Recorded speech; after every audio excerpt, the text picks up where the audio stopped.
সুপ্রভাত। কেমন আছো তোমরা সবাই? আশা করছি সবাই খুব ভালো আছো। আমি দীপা, আমার একটা ছোট্ট সংসারে তোমাদের সকলকে জানাই অনেক স্বাগত, অনেক ভালোবাসা। আজকের দিনটা হলো বুধবার, ঘড়িতে এখন ভোর 5:30 বাজে। আজকে একটা বিশেষ কারণে সকালবেলা ঘুম থেকে উঠেছি। আজকের আমার কিছু কাজ তোমাদেরকে শেয়ার করব, যেগুলো তোমাদের অনেক হেল্প হবে। আর সাথে না ভেবে রেখেছি যে আজকের থেকে প্রত্যেক দিন আর চিকুকে স্কুলে নিয়ে যাব না, ওকে সপ্তাহে 3টে দিন স্কুলে নিয়ে যাব। কেননা প্রতিদিন স্কুলে নিয়ে যাওয়া নিয়ে আসা না আমার পক্ষে সম্ভব হয়ে উঠছে না। আমার নিজস্ব কাজকর্ম তো হচ্ছে না, খাওয়া দাওয়াগুলো অন টাইম হয়ে যাচ্ছে। সেই কারণে ভেবে আছি সোম বুধ শুক্রবার করে আমি ওকে স্কুলে নিয়ে যাব, বাদবাকি দিন ওকে নিয়ে যাব না। আসলে একা তো সমস্ত দিক সামলে উঠতে পারছি না, এই কারণে। তো আজকে যেহেতু ওকে স্কুলে নিয়ে যাব, সেই জন্য একদম ভোর ভোর ঘুম থেকে উঠে পড়েছি। এমনকি সকালে রান্নাবান্নাও আমি সেরে যাব। আগের দিন রাতে আমি আর চিকুর পাপা বসে এটা আলোচনা করে নিয়েছি যে কালকে সকালে কি রান্নাবান্না হবে এবং কোন সময় কি করলে আমরা খানিকটা সময় পাবো। সেই মাফিক কিন্তু আমরা একটা রুটিন মেনটেন করে চলবো আজকের পর থেকে। এরপরে কিন্তু আর 1-2 মাস পরে আর কি আমাদের এখানে একটা স্কুল রয়েছে, সেখানে কিন্তু চিকুকে স্কুলে ভর্তি করব। শুধুমাত্র এই অঙ্গনওয়াড়িতে ওকে ভর্তি করা হয়েছে যাতে স্কুলে যাওয়ার একটা অভ্যেস ওর মধ্যে তৈরি হয়ে যায়। আমি ঠিক বুঝতে পারছি না কতদিন আমার ভিডিও আমি রেগুলার তোমাদের দিতে পারবো। আসলে সমস্ত কিছুর আগে তো একটা বাচ্চার ভবিষ্যৎ, তাই না? তো যতটা সম্ভব আমি তোমাদেরকে ভিডিও দেওয়ার চেষ্টা করব এবং সমস্ত কিছু ডিটেলসে দেওয়ার চেষ্টা করব। আর এরই মধ্যে কিন্তু আলু দিয়ে আমি কাতলা মাছের একটু ঝোল করে নিয়েছি, তো ওটা নামানো হয়ে গেছে। আর এদিকে ঢ্যাঁড়স আলু দিয়ে না একটু সর্ষে পোস্ত দিয়ে ঝাল করেছি। অনেকদিন হলো ঢ্যাঁড়সগুলো রয়েছে, সেই কারণে। নামানোর আগে একটু গরম মশলা আর একটু চিনি দিয়ে দিলাম। তো এদিকে সকালে রান্নাটা হয়ে যাওয়া অনেকটাই ঝামেলা মুক্ত। চিকুর পাপা যখন আগে অফিসে যেত, আগের যে অফিসটা ছিল ওখানে কিন্তু খাবার নিয়ে যেত, ভাত তরকারি। আমার অনেকটা সুবিধা হতো, সকালে এক ঝটকায় রান্নাবান্না হয়ে যেত, সারাদিন প্রচুর সময় পেতাম এবং নিজেও একটু ঘুমাতে পারতাম। কিন্তু এখন যেহেতু ভাত নিয়ে যায় না, সেই জন্য সকালে একটা টিফিন আমাকে বানাতে হয়, আবার দুপুরে রান্নাবান্না, রাতে রান্নাবান্না। শুধু মনে হতো এই রান্না করেই যেন আমার সময়গুলো কোথায় যেন চলে যাচ্ছে। তো মোটামুটি 7:30টার মধ্যে কিন্তু আমার সমস্ত কাজবাজ হয়ে গেছিলো। চিকুর পাপা সবেই ঘুম থেকে উঠেছে, ওকে একটু চাটা বানিয়ে আমি সোজা চলে গেছিলাম স্নান করতে। আর চিকু কিন্তু এখনও ঘুমোচ্ছে, সেই জন্য আমি লাইটটা জ্বালিয়ে নিয়েছি। ও একটু উসপাস করছে, তবে কোনো রকম আওয়াজ করবো না। ভেবে আছি একদম সমস্ত কাজ সেরে তারপরে ওকে ওঠাবো, রেডি করব। সকালে ঘুম থেকে উঠতে একদমই ইচ্ছে করছিল না, শুধু মনে হচ্ছিল আজকে ওকে স্কুলে নিয়ে যেতে হবে না, আমি ঘুমিয়ে পড়ি। তারপরে মনে হলো যে না, রাত্রিবেলা এত প্ল্যানিং করলাম, এত কিছু করলাম, আর সেখানে নিয়ে যাব না, এরকম হতেই পারে না। তো আর তারপরে কি চোখ ডলতে ডলতে উঠে যেই কাজকর্ম একবার শুরু করলাম, আলাদা এনার্জি একটা চলে এসছে।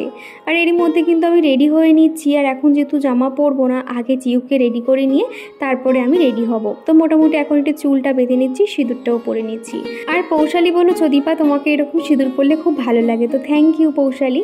তো তারপরে কিন্তু তাড়াহুড়ো করে রেডি হয়ে সোজা চলে গেছিলাম স্কুলে। আর আজকে না চিকু কিন্তু একদম গুড বয় হয়েছিল, একদম বলবো না, তবে ম্যাডাম যখন ওকে হাত ধরে লেখাচ্ছিল ও কিন্তু লিখেছে। আসলে বাচ্চারা না প্রথম কিন্তু চিকু এখানে গিয়ে একদম বসতে চাইছিল না, তারপরে একটু আস্তে আস্তে অভ্যেসটা হয়ে যাবে।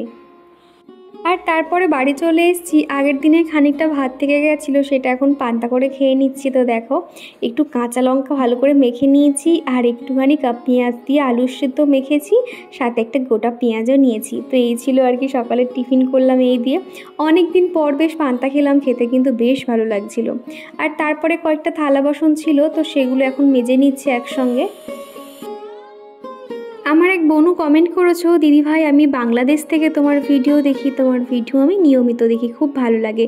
তো অসংখ্য ধন্যবাদ বোনু, কিন্তু তোমার নামটা জানতে পারলাম না। তুমি যদি এই ভিডিওটা দেখে থাকো অবশ্যই তোমার নামটা উল্লেখ করে দিও। আর আজকে এতগুলো যে থালা বাসন দেখছো, সকাল থেকে যে থালা বাসন পড়েছিল সেগুলো কিন্তু একসঙ্গে মেজে নিচ্ছি।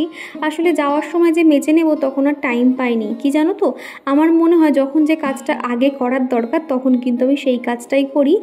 স্টেপ বাই স্টেপ করবো, বা যে কাজটা ধরবো সেটাই আগে কমপ্লিট করে নেবো, এটা কিন্তু মাঝে মধ্যে হয় না। তখন মনে হয় যে না, এটা আমার পরে করলেও চলবে, কিন্তু এখন যেটা দরকার সেটা আমাকে করে নিতে হবে। আর আর ফেরার সময় তো ছাতা টাঙিয়ে এসেছিলাম, এত পরিমাণে রোদ না, মাথা যেন আগুন হয়ে যাচ্ছিল। তো সেই জন্য ছাতাটাও মুড়ে জায়গায় রেখে দিচ্ছি। আর এদিকের বারান্দাটা একদম ধুলো ধুলো হয়ে রয়েছে, এমনকি জুতোগুলো পর্যন্ত এদিক ওদিক হয়ে রয়েছে। চিকুর বাবাকে যতই বলি না কেন যে জুতোগুলো তুমি সেলফের উপরে রাখবে, সে কিন্তু কিছুতেই রাখে না। একবার কি হয়েছে জানো, ওর অফিসের যে বুটটা থাকে তার মধ্যে একটা ব্যাঙ ঢুকে গেছিলো, আর সেই জুতোটা পরে হাফ রাস্তায় গিয়ে তার মনে হচ্ছে যে পায়ের মধ্যে কি ঢুকে আছে। ভাবতে পারছো, কতবার আমি বলেছি, আমার কথা তো শুনবে না। যেই বুঝতে পেরেছে তারপরে দু একদিন কিন্তু সেলফের উপরে আর কি ওর শুটা রাখছিল, তারপরে আবার কিন্তু সেই জায়গায় নিচেই আবার রেখে দেয়। আমার মনে হয় বাড়িতে ছোট বাচ্চাদের সঙ্গে সঙ্গে এই বড় বাচ্চাগুলোও কিন্তু ঘরের জিনিসপত্র অগোছালো করে দেয়। আমরা গৃহিণীরা যেহেতু প্রত্যেকটা জিনিস টিপটপ রাখতে পছন্দ করি, এবং সেই অগোছালো জিনিস দেখলে কিন্তু আমাদের মাথা আর ঠিক থাকে না, তাই না? সেই জন্য কিন্তু এদের কাজকর্মও কিন্তু আমাদের খানিকটাতেও কিন্তু বিরক্ত ঘটায়। টুম্পা দিদিভাই বলেছো যে তোমার ভিডিও দেখে দীপা আমি অনেক মোটিভেট হই। তো অসংখ্য ধন্যবাদ, খুব ভালো লাগলো এই কমেন্টটা পেয়ে। তাও মনে হচ্ছে যে কেউ অন্তত আমার ভিডিও দেখে মোটিভেট হয়েছে। জয়শ্রী বলেছো দিদিভাই তোমার ভিডিওতে আমার নাম নিও। এই যে জয়শ্রী ঘোষ, তোমার নামটা বলে দিলাম। আর এখন এই তো বাইরের কাজটাও হয়ে গেছে। সকালে যে রান্না করে এতটা ফ্রি লাগছে না, কি বলবো তোমাদের। হাতে অনেকটা সময় রয়েছে, সেই জন্য ভাবলাম এই যে কন্টেনারগুলো আমি ডিআইওয়াই এর কাজ করব, সেগুলো একটু কালার করা যায়। আর এই যে কন্টেনারগুলো দেখছো, এগুলোকে কিন্তু প্রথমে একটু আমি প্রাইমার লাগিয়ে নিয়েছি, যাতে কালারটা অনেক দিন স্টে করে, সহজে না ওঠে। তো প্রাইমারটা শুকিয়ে যাওয়ার প্রায় 2 সপ্তাহ বাদে কিন্তু তারপর আমি কালার দিয়েছি। আমার কাছে যেহেতু হলুদ কালারটা ছিল, সেই জন্য হলুদ কালারটা দিয়েছি। এর উপরে কিন্তু আরও অনেক ডিজাইন বাকি আছে, তো তবে যখন কমপ্লিট করব তখন তোমাদেরকে শেয়ার করব। আগের দিনের ভিডিওতে রূপা দিদিভাই বলেছিলে আমি মহারাষ্ট্র থেকে তোমার ভিডিও দেখছি, তোমার কথাবার্তা আমার খুব ভালো লাগে, আমার নাম নিও। এই যে দিদিভাই তোমার নাম বলে দিলাম। আর এদিকে জামা কাপড়গুলো শুকিয়ে গেছিলো, সেগুলো ভিতরে নিয়ে চলে এলাম। আর এখন আমার খাবার নিয়ে বসেছি। সকালে যা যা রান্না করেছিলাম আর কি। তার আগে তো চিকুকে ভাত খাইয়ে দিয়েছি, দিয়ে ওই আধ ঘন্টা মতন শুয়েছিলাম। আবারও দেখা হচ্ছে তোমাদের সঙ্গে সেই বিকেলবেলা। ভেবেছিলাম এই মন্দিরটাতে প্রথম যখন ঠাকুর প্রতিষ্ঠা হবে খুব ভালো করে ঠাকুর পুজো করব, কিন্তু তার আগেই তো আমরা এখান থেকে চলে যাব, হয়তো সেই ইচ্ছেটা আর হবে না। তো দেখা যাক এরপরে কোথায় থাকবো কি না থাকবো এখন তো জানি না, তবে এখন কিন্তু ঘর দেখা চলছে। আর আজকে দুপুরে চিকুকে ঘুম পাড়াতে গিয়ে আমি নিজেই কখন ঘুমিয়ে পড়েছি, আমার নিজেরই হুঁশ নেই। আসলে অত সকালে ঘুম থেকে উঠেছি, তো ওই একটু যখন বিছানাতে ঠেক নিয়েছি, কোথা দিয়ে যে আমার চোখ লেগে গেছে আমি নিজেই বুঝতে পারিনি। তো এখন হচ্ছে কি সন্ধে হয়ে গেছে, 6টা সাড়ে 6টার মতন বাজে আর কি, সন্ধে দিতে হবে। তো তারপরে ভাবলাম যে আগে বিছানাটা সেরে নিই, তারপরে আর কি সন্ধেটা দেবো। তো বালিশগুলো যেটা যেখানে থাকে আর কি গুছিয়ে রাখছি। সন্ধ্যের পর থেকে কিন্তু ঘরের প্রত্যেকটা কোণা এত সুন্দর টিপটপ পরিষ্কার থাকে, আর সকাল থেকে তো এক প্রকার যুদ্ধ চলে, তখন কিন্তু মনটা এমনি ভালো হয়ে যায়। আর চলো এরই সঙ্গে আমার প্রিয় দিদিভাই বোনেদের নাম নেওয়া যাক। প্রথমেই কমেন্ট করেছে আজমিরা বেগম। আজমিরা প্রতিদিনই আমাকে ফার্স্ট কমেন্ট করে আর কি, তো তোমাকে অসংখ্য ধন্যবাদ। তারপরে রয়েছে তুলা দে, টুম্পা গোড়াই, রূপা দিদিভাই, পৌষ সানসাইন, সাদিয়া এভরিথিং, শিল্পা দত্ত, সোমা অধিকারী, রিমি বিশ্বাস, রাখি মণ্ডল। তো তোমাদের জানাতে চাই অসংখ্য ধন্যবাদ। আগামী দিনগুলো ঠিক এইভাবেই আমার পাশে থেকে যেও। এদিকে তো বিছানাটা পরিষ্কার করা হয়ে গেছে, আর কম্পিউটার টেবিলটার অবস্থা দেখো, জিনিসপত্র এদিক ওদিক হয়ে রয়েছে, সেগুলো একটু গুছিয়ে নিচ্ছি। আর এই যে যখন ক্যালেন্ডারে পাতা উল্টে আজকে যখন ভাবি যে সেপ্টেম্বর মাস শুরু হলো, তখন যেন দুর্গাপুজোর একটা আলাদাই ইমেজ মনের মধ্যে তৈরি হচ্ছে। তবে এবছর মনে হয় না দুর্গাপুজো সেরকম একটা ধুমধাম করে হবে কিনা, কেননা ফোন কিংবা টিভি খুললে তো শুধুমাত্র একটা নিউজ শোনা যাচ্ছে। সেই জন্য মানুষ যেন কোথাও একটা আনন্দ করতে দ্বিধাবোধ করছে, যেটা স্বাভাবিক ব্যাপার আর কি, সত্যি খারাপ লাগার বিষয় আর কি। তো তারপর চিকুর বাবা সন্ধ্যে নাও 7টা নাগাদ চলে এসেছিলো। তারপরে দেখো আমার জন্য ফুচকা এনেছে, অনেক দিন পরে ফুচকা খাচ্ছিলাম। আর এত টক না, আমি যে এখন ভয়েস দিচ্ছি আমার তো দেখেই জিভ দিয়ে জল পড়ছে, এত টেস্টি হয়েছিল ফুচকাটা। তো চিকু দেখো এখন এদিকে খেলা করছে, ওকেও কিন্তু আমি জল আর একটু চকলেট বিস্কুট খাইয়ে দিচ্ছি। আর আর এদিকে কিন্তু আমাদের চিকু ফুচকার দিকে তাকিয়ে রয়েছে, তবে ওর কিন্তু ফুচকা খেতে খুব একটা ভালো লাগে না, যেটা ছোটোবেলা থেকে আমি আর কি দেখে এসেছি। ফুচকা অতটা ভক্তি করে খায় না যতটা আইসক্রিম, মাজা, জুস এই সমস্ত খাবার খায় আর কি। তো দেখো এখন ওকে খাওয়াচ্ছি, ও কোথায় বসে আছে খেলনাগুলো সমস্তটা ঢেলে তার উপরে। আর প্রত্যেক মাসে আমি কিছু টাকা জমিয়েছি, আমার একটা ভান্ডার রয়েছে তোমরা জানো, সেই টাকা দিয়ে আমি কিছু একটা কিনবো বলেছিলাম। আমার হচ্ছে ঘর সাজানোর কোনো একটা জিনিসপত্র, কোনো ফার্নিচার বলতে পারো। তো সেখানে আজমিরা কমেন্ট করেছিলে যে আই থিঙ্ক তুমি একটা সোফা কিনবে। না গো, সোফা কিনবো না, তবে আরেকটু গেস করো, খানিকটা দিক তুমি এগোচ্ছ, তবে আরেকটু গেস করো তাহলে বুঝতে পারবে। তো দেখা যাক কবে কিনতে পারি, আর যখনই কিনবো তোমাদেরকে তো অবশ্যই শেয়ার করবো। আর এদিকে আগের দিনে কয়েকটা বেডশিট, বালিশের কভার ছিল, সেগুলো এখন সুন্দর করে ভাঁজ করে এই জায়গাটাতে রেখে দিচ্ছি। আমার শোকেসটা কিন্তু অনেকটাই ছোট, কিন্তু দেখে মনে হয় যে অনেকটা বড়। তো মোটামুটি এর মধ্যে কিন্তু ছোট ছোট করে সমস্ত জামা কাপড় ভাঁজ করে রেখে দিই। আর শোকেসের ঠিক এই পোর্শনটাতে না রেগুলার বেসিস ধরো একটু এদিক ওদিক গেলাম, সেই সমস্ত জামা কাপড় রাখা হয় ছোট জায়গার মধ্যে, কিন্তু তাও আমি কত সুন্দর করে গুছিয়ে রেখেছি। আমার এই শোকেসে জামা কাপড় কীভাবে ভাঁজ করে রাখি তার একটা কিন্তু ভিডিও আমার এই চ্যানেলে রয়েছে, তোমরা চাইলে সেই ভিডিওটা কিন্তু দেখতে পারো। আর এই যে বাস্কেটটা দেখছো, একটু পরেই দেখাচ্ছি এর মধ্যে আমি ঠিক কী কী রাখি। আর এই উপরের পোর্শনে একটা না সেই ব্যাগ আমি ভালো করে ফোল্ড করে নিয়ে একটার উপর দেখো একটা জামা কাপড় আমি রেখে দিয়েছি। প্রত্যেকটা কত সুন্দরভাবে রয়েছে দেখো, ব্যাগটা অনেকটা ফাঁকাও রয়েছে, এর মধ্যে আরও জামা কাপড় কিন্তু রাখা যাবে। এগুলো যদি আমরা ব্যাগের মধ্যে না রেখে এমনি রাখতাম তাহলে কি হতো, একটা টানতে গিয়ে আরও একটা হেলে পড়তো, আমাদের কাজ কিন্তু বেড়ে যেত। এইভাবে কিন্তু একটু বুদ্ধি খাটিয়ে দেখো জামা কাপড়গুলো রাখি বলে সহজেই কিন্তু অনেক জামা কাপড় এখানে রাখা যায়।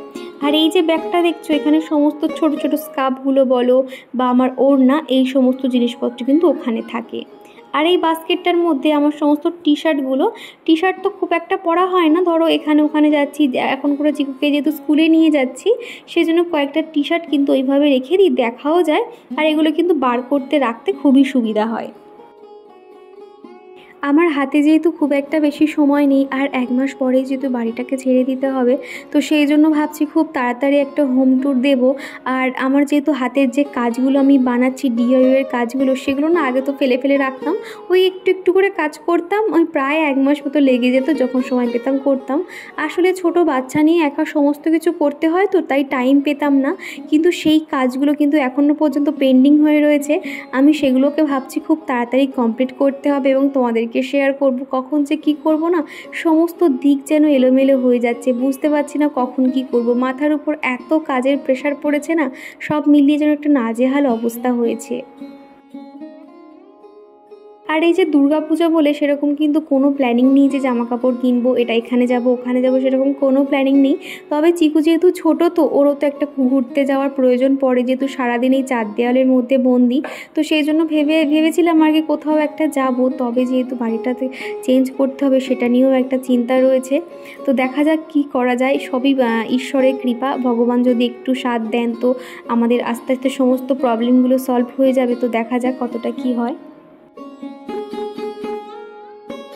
আর এদিকে চিকুর এই খেলনাগুলো সারাদিনে কতবার যে আমাকে তুলতে হয় তার কোনো ঠিক ঠিকানা নেই। তো খেলনাগুলো এখন তুলে রেখে দিচ্ছি। আর দোলনার উপরে না এক গাড়ি জামাকাপড় ভর্তি হয়েছিল। সকালে যে জামাকাপড়গুলো তুলেছিলাম সেগুলো আমি কিন্তু সন্ধ্যের সময় ভাঁজ করে নিয়েছি, নিয়ে যেটা যেখানে থাকে সেটা সেখানে আর কি গুছিয়ে রাখছি। তো আমারগুলো প্রথমে রেখে দিয়ে এসেছি, তারপরে এই চিকু জামাগুলো, তারপর স্যান্ডো গেঞ্জি প্যান্ট যেটা যেখানে থাকে এরকম পাট করে রেখে নিচ্ছি, তাহলে অনেকটাই সুবিধা হয়। আর তারপরেই আমার পছন্দের কাজ নিয়ে বসেছি। এখানে আমি ফেব্রিক কালার করছি। ইদানিং করে এই জিনিসটার প্রতি যেন আমার একটা আলাদাই আকর্ষণ হয়েছে। আমি কিন্তু কখনোই আঁকা শিখিনি, তবে যতটুকু করি নিজের মাথা দিয়ে আর কি। আর ফার্স্টে কিন্তু আমি পারছিলাম না, খুব একটা ভালো হচ্ছিল না, তোমাদেরকে দেখিয়েছিলাম। আমি ব্লাউজের উপরে একটা কালার আমি দিয়েছিলাম, সেখানে কিন্তু কলকাগুলো হয়েছিল মোটামুটি। তারপরে কিন্তু আমি এটা দেখছি আগের থেকে অনেক ডেভেলপমেন্ট হয়েছে। আসলে আমরা যে কোনো জিনিস কিন্তু শুরুতে একদম পারফেক্ট হয় না, আস্তে আস্তে কিন্তু আমাদের অভ্যেসের দ্বারা পারফেক্ট করে নিতে হয়। ঠিক সেরকমই কিন্তু আমরা মেয়েরা ঘরে বসেও কিন্তু ছোট ছোট কাজের মাধ্যমে আমরা ইনকাম করতে পারি। আজকাল কিন্তু এটা ভীষণ ট্রেন্ডিং চলছে, যে কোনো পাঞ্জাবি বলো, বাচ্চাদের জামা বলো, ওড়না, শাড়িতে এরকম ফেব্রিক কালার করে কিন্তু সেগুলো অনেক কিন্তু সেল হয়। অনেকে কিন্তু এর থেকে টাকা ইনকামও করতে পারে, যেটা আমার মনে হলো তোমাদেরকে বলছি। তোমরা চাইলে না এরকম ফেব্রিক কালার আমাদের এখানেও একজন বানায়, মোটামুটি 100 টাকা নেয়, খুব সিম্পলের উপর ডিজাইন করে দেয় আর কি। আমার মনে হয় প্রত্যেকটা মানুষের মধ্যে নিজস্ব একটা ট্যালেন্ট কিংবা প্রতিভা রয়েছে, সেই প্রতিভাকে তোমাকে নিজেকেই খুঁজে বার করতে হবে এবং সেই কাজটাই আমাদের করে চলতে হবে। তাহলে দেখবে আমরা অনেক সহজে কিন্তু অনেক কাজকর্ম করতে পারবো। তো এদিকে দেখো টিকটিকেও কিন্তু টিকটিক করছে। সারাদিন কাজের ফাঁকে তো এই কাজকর্ম নিয়ে বসি, তবে এটা কিন্তু এখনও কমপ্লিট হয়নি, কিছু বাকি রয়েছে, খানিকটা ফিনিশিং টাচ রয়েছে, আর কয়েকটা কিন্তু কমপ্লিট হয়ে গেছে। তো দেখো দেখতে ঠিক এরকম লাগছে। যখন পুরোটা কমপ্লিট করতে পারবো তখন আশা করছি আরও বেশি ভালো লাগবে। তো চলো আজকের ভিডিওটা এই পর্যন্ত, আবারও দেখা হচ্ছে নেক্সট ভিডিওতে।